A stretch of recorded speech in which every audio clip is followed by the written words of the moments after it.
Hello everyone, welcome to Physics Mafia. Today we are going to discuss problem number 1.99 from Irido-Whitley series. Dynamics plus kinematics की जो combine problem है, इसमें हमें दे रखा है कि at the moment equal to zero particle mass M starts moving and initial velocity zero start कर रहा है मूव करना with the force F equal to F naught cos omega T, फिर F naught and omega R constant. F naught को bold letters में लिखा हुआ है। जहाँ तक कि रिप्रेजेंटेशन ऑफ वेक्टर की बात है तो वेक्टर को या तो उसके ऊपर एरो या फिर उसको बोल्ड लेटर्स में लिखा जाता है ना, दोनों तरीके से रिप्रेजेंट किया जाता है। तो ये बोल्ड लेटर में लिखा है नहीं, वेक्टर है तो एफ नोट वेक्टर है तो एफ भी वेक्टर के फॉर्मेट में दे रखा है हमें। एफ नोट वेक्टर की डायरेक्शन में फोर्स होगा अगर कोस ओमेगा टी पॉजिटिव होगा तो, और अगर कोस ओमेगा टी नेगेटिव होगा तो माइनस मल्टीप्लाई हो जाए, यानी फोर्स तुम्हारा माइनस एफ नोट की डायरेक्शन। मान लो एफ नोट इस तरफ है तो या तो फोर्स इस तरफ होगा या इसके अपोजिट डायरेक्शन में होगा। फोर्स इस तरीके से बदलेगा डायरेक्शन के साथ में, ठीक है। अब बोल रहे how long will it move until it stops for the first time. पहली बार जब रुकेगा उतने में वो कितने टाइम तक, हाउ लॉन्ग यानी कितने समय तक वो चल रहा होगा, कितने समय तक वो चलेगा पहली बार रुकने से पहले, वो टाइम पूछा है। दूसरा, what distance will it travels during this time, इतने टाइम में वो कितना डिस्टेंस ट्रेवल करेगा। समझ में आ गई बात। और what is the maximum velocity of the particle over this time distance, इस डिस्टेंस के अंदर मैक्सिमम जो भी डिस्टेंस मूव करे इसमें मैक्सिमम वेलोसिटी इस पार्टिकल की कितनी होगी, ये सब हमें पता करना है। सिनेरियो हमें ये दे रखा है कि force F naught cos omega T, F naught constant omega constant है, टी इक्वल टू जीरो पर वेलोसिटी जीरो थी। एक्सेलरेशन को एफ बाई एम से लिखा जा सकता है, यानी कि F note by M cos omega T, ये तुम्हारी एक्सेलरेशन होगी। अब हमसे ये जो पूछा गया है कि कितने टाइम तक वो चलेगा पहली बार रुकने से पहले, जो पहले रुका हुआ था फिर चलना स्टार्ट हुआ, पहली बार फिर जो रुकेगा उतने टाइम तक कितना चला, सॉरी वो पहली बार रुकने से पहले कितने टाइम तक चला, ये पूछा गया। तो दो तरीके से कर सकते हैं, एक तो हमारा एटी ग्राफ का एरिया वाला अप्रोच है, दूसरा फंडामेंटल जो अप्रोच है वो।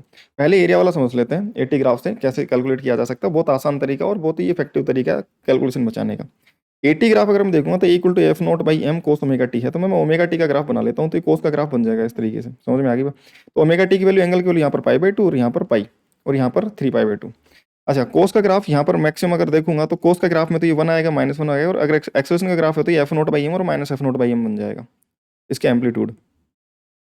जितना इनिशियल वेलोसिटी जीरो थी देखो, और चेंज इन वेलोसिटी भी जीरो होनी चाहिए क्योंकि फाइनल वेलोसिटी भी जीरो होनी चाहिए। बोला है ना कि पहले रुका हुआ था बाद में भी रुका हुआ है, तो इनिशियल और फाइनल दोनों वेलोसिटी जीरो है, तो चेंज इन वेलोसिटी जीरो होगी ना भाई। फिर इनिशियल फाइनल बराबर जीरो जीरो है तो माइनस करने पर डेल्टा भी zero, change in velocity zero होनी चाहिए। और एटी ग्राफ का जो एरिया है वो हमें चेंज इन वेलोसिटी देता है, तो जीरो से पाई बाई टू में तो पॉजिटिव एरिया है, तो ये तो एरिया टोटल जुड़ेगा। और हमें ये पता है कि किसी भी साइन या कोस के एक लूप का एरिया टू होता है, तो नीचे की तरफ है ये माइनस टू है और ये आधा लूप है तो ये वन है। तो ये एरिया अगर प्लस वन है तो नीचे माइनस वन कितना होगा, ये वाला आधा लूप। जैसे ये वाला आधा लूप जितना एरिया देगा पॉजिटिव में, उतना ही नीचे वाला ये आधा लूप नेगेटिव में एरिया दे देगा। टोटल एरिया क्या बन जाएगा, जीरो, यानी कि जो टोटल चेंज इन जो वेलोसिटी होगी वो जीरो आ जाएगी। यानी कि जब ओमेगा टी की वैल्यू, एंगल की वैल्यू जब पाई होगी उस समय पर पॉजिटिव नेगेटिव एरिया मिलकर के टोटल जीरो हो जाएगा, चेंज इन वेलोसिटी जीरो हो जाएगी, एटी ग्राफ का एरिया जीरो होगा। यानी कि ओमेगा टी की वैल्यू पाई पर चेंज इन वेलोसिटी जीरो यानी कि फाइनल वेलोसिटी जीरो हो जाएगी, यानी omega T equal to pi, यानी टाइम की वैल्यू पाई बाई ओमेगा। ये पहला ऐसा टाइम है जहाँ पर टोटल एरिया जीरो हुआ, यानी चेंज इन वेलोसिटी जीरो ये एटी ग्राफ में।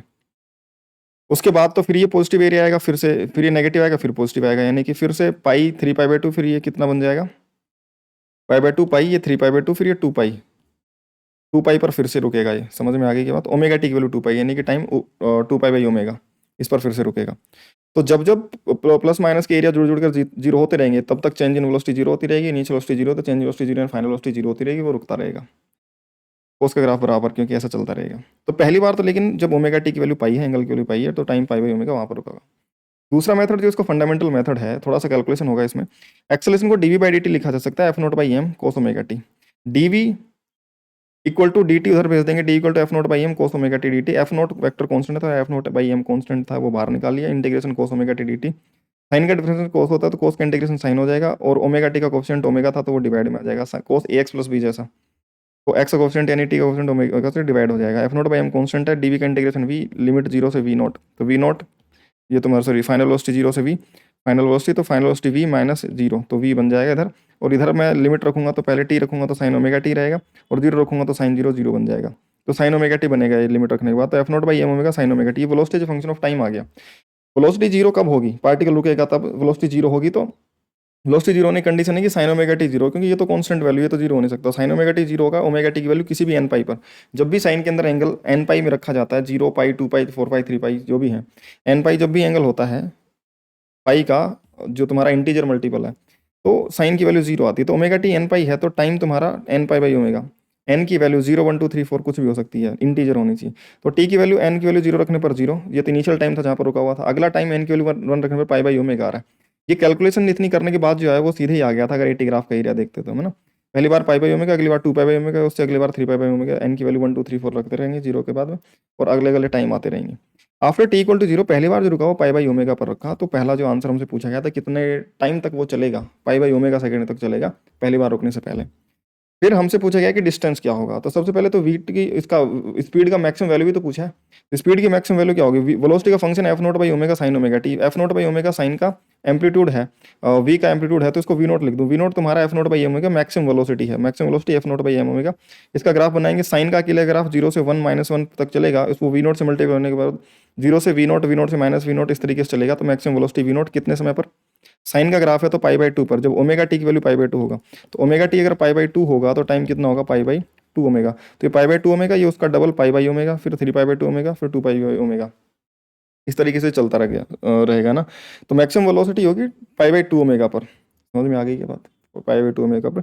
और पाई बाई 2 ओमेगा पर एक्सेलरेशन 0 हुआ था जब ओमेगा टी पाई था, जब एक्सेलरेशन 0 उस समय वेलोसिटी मैक्सिमम है। और पार्टिकल, ऑब्वियस सी बात है, पार्टिकल पर इधर की तरफ फोर्स लगा तो इधर की तरफ फोर्स लगेगा तो पार्टिकल चलना स्टार्ट होगा। एक टाइम के बाद में जब पार्टिकल पर फोर्स की डायरेक्शन बदलेगी तो पहले तो वेलोसिटी बढ़ेगी जब फोर्स लग रहा था एक डायरेक्शन में, तो फिर जब फोर्स की डायरेक्शन बदली तो फोर्स वेलोसिटी कम होना स्टार्ट होगी। तो यहाँ पर जहाँ पर फोर्स की डायरेक्शन बदली, जैसे कि एक्सेलरेशन की डायरेक्शन बदली, वहीं पर तो वेलोसिटी मैक्सिमम होनी थी, वो निकल के भी आ रहा है। ठीक है, ये तो वेलोसिटी आ गई maximum F note by M omega हो सकता है। और डिस्टेंस ट्रेवल पूछा जाए तो देखो, मैं पहले तो फंडामेंटल तरीके से कर देता हूँ डिफरेंशियल इक्वेशन, लास्ट में तो मैं बताऊंगा वीटी ग्राफ के एरिया से, बहुत 2 लाइन में आंसर आ जाएगा। Velocity D R by D T है, तो D R by D T equal to F note by M omega sine omega T है, डी टी उधर चला जाएगा, D R equal to F note by M omega sine omega T D T. Sine का integration minus cos होता है और T का coefficient जो ओमेगा उससे डिवाइड हो जाएगा। F note by M omega minus cos omega T by omega, 0 से टी तक लिमिट लगा देंगे, डी आर का इंटीग्रेशन आर डिस्प्लेसमेंट बन जाएगा। F note by M omega square, upper limit लिखेंगे तो माइनस का cos omega T minus minus का कोस 0, ये वाला माइनस है ये वाला, और ये upper limit minus lower limit में ये पूरे माइनस कोस ओमेगा टी में, कोस 0 1 होता है तो माइनस माइनस प्लस बन जाएगा, कोस omega T minus 1 minus cos omega T, ये पोजीशन वेक्टर आ गया।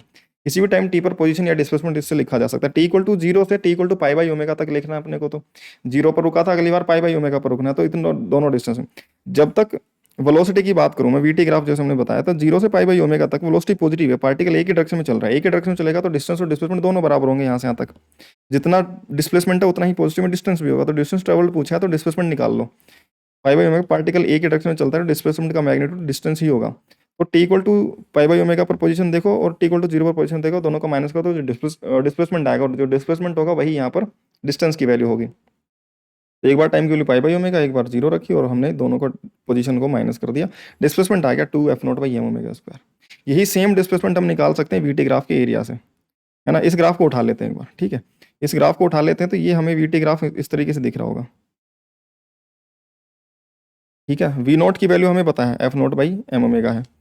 अच्छा, ये जो वीटी ग्राफ का एरिया है वो एरिया ही तो डिस्प्लेसमेंट होगा, और डिस्प्लेसमेंट और डिस्टेंस यहाँ पर बराबर है, तो ये एरिया कितना बन जाएगा। अगर साइन का ग्राफ होता, साइन के ग्राफ का हमें पता है कि ये एरिया 2 होता है, लेकिन ये एम्पलीट्यूड 2 वी नोट है, तो ये बन जाएगा एरिया 2 टाइम्स वी नोट। तो ये जो एरिया बन जाएगा 2 टाइम्स वी नोट कितना, F note by M omega, और यही तुम्हारा डिस्प्लेसमेंट होगा।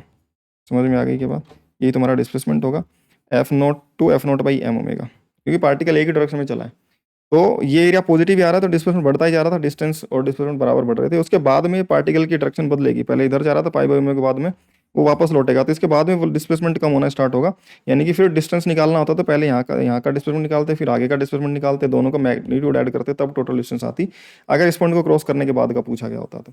बट यहाँ से यहाँ तक तो डिस्टेंस और डिस्प्लेसमेंट बराबर ही, क्योंकि सेम ही डायरेक्शन में पार्टिकल चल रहा था, ठीक है। तो आई होप कि तुम्हें चीज़ें समझ में आई होंगी। आसान मेथड देखो, एक लाइन से आंसर आ गया, ठीक है।